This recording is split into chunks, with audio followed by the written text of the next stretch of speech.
So I'm looking at the results from the transvaginal ultrasound, and it shows that you have a fallopian tube blockage. So the gynecologist will be in shortly to discuss your options. Okay, thank you.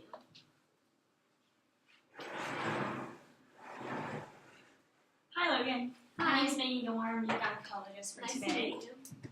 Nice to meet you too. Okay, so I just wanted to go over your results and just letting you know that since you've been trying to conceive for the last 12 months and you still haven't been successful, we can finally go ahead and declare that you're primary infertile. So that means that you've been trying for 12 months and you also have not conceived in the past. Okay, so what are my options? What can I do? Are there any other options other than natural conception? Because this whole process has taken a huge toll on me and my marriage and self-image. Yeah, no, just letting you know, this is completely, it's so normal, and everyone always thinks that it's always them, and in this case, yes, it is you, but it's nothing that you could have done to prevent it. It's completely biological. So, but yeah, so there are so many different options. We can try fertility drugs, we can do laparoscopy, we can do in vitro fertilization, we can do gamete intrafallopian transfer, zygote intrafallopian transfer, donor IVF, embryonic transfer, and also intracytoplasmic sperm injection. Okay, so what would you personally recommend for my case? Okay, so since of your age, since you're still pretty young, I would go ahead and recommend in vitro fertilization. And I also happen to know an amazing specialist. Her name is Regan. And I can go ahead and refer you to her if you would like that. Okay, yeah, that'd be awesome. Okay, all right. Thank you. You're welcome. Hello, Logan. I'm Regan. I'll be your fertility specialist today. So I hear you're having issues trying to get pregnant. Could you just tell me what's been going on? Yeah, so my gyno actually referred me to you and said that I'm a primary infertility and I should possibly look into IVF. And I've just been I feel really left out just because all my friends are having kids and people are constantly nagging at my husband and I, when are y'all gonna have kids? And so I just feel less of a woman because I'm not able to conceive. Okay, well, before we begin discussing the process of in vitro fertilization, I just want you to know that you're not alone. Infertility affects approximately 10% of women in the United States, and that's 6.1 million women that are in the same boat as you. And although the ideology for in vitro fertilization dates back to the late 1880s, it was first successfully introduced for human reproduction by Robert Edwards and Patrick Steptoe in the early 1970s. After working with a couple battling infertility, the first test tube baby was born in July of 1978.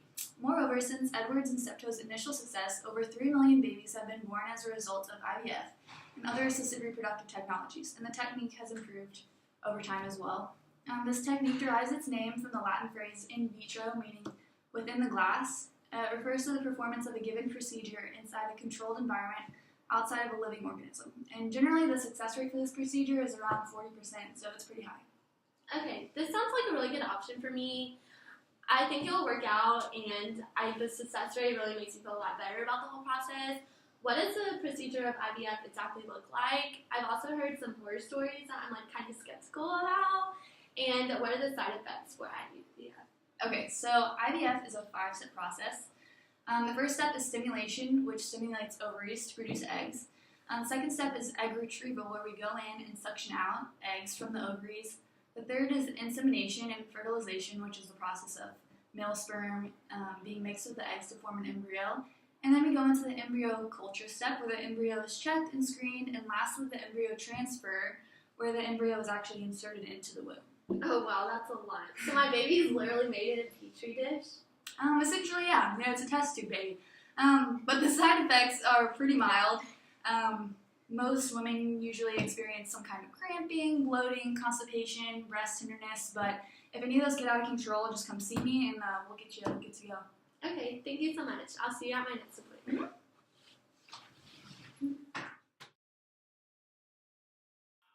We conducted an online survey and were able to receive 100 results. We started off by asking what their sex and classification in college was. We then wanted to know if they had any background of the topic of IVF. Also, if they knew if infertility ran in their family and if they would possibly choose IVF as an option. Then, if they had undergone IVF, we asked how many years did they try before resorting to it. And lastly, we asked if they knew of any preventative methods. Majority of women took our survey, and the majority of our audience were college students in the junior classification, but the biggest group out of all were people not in college, accounting for 41 out of 100 people. Majority said that they were somewhat familiar with the knowledge of IVF, and most people answered yes to personally have been affected or known someone affected by infertility. Also, majority of people said that they would resort to IVF if they were having difficulty conceiving. Out of our results, only 2 people had undergone IVF and reported that one had tried conceiving for 2 to 3 years, and another reported that they had tried for 4 or more years. And then to answer our last question, 70% of people said that they weren't aware of preventative methods for infertility. After conducting all of our research and our group discussing, we kind of came to the conclusion that the public really needs to be more educated on the topic of in vitro fertilization. Also that, like, infertility in general is, like, a huge problem within our population. It's, like, a lot of people feel, like, ashamed of it for some reason. I mean, There's just a big stigma. yeah. It's causing a lot of problems in relationships. Definitely. But also, like, Just there's no educational program out there right now. mhm. It's not discussed in high schools, not really much in colleges. So You don't really society know just needs about to it. be more aware. Yeah, and more supportive of women who are going through infertility. And I know that personally, like, all 4 of us, like, know someone who's gone through IVF and, like, had been successful.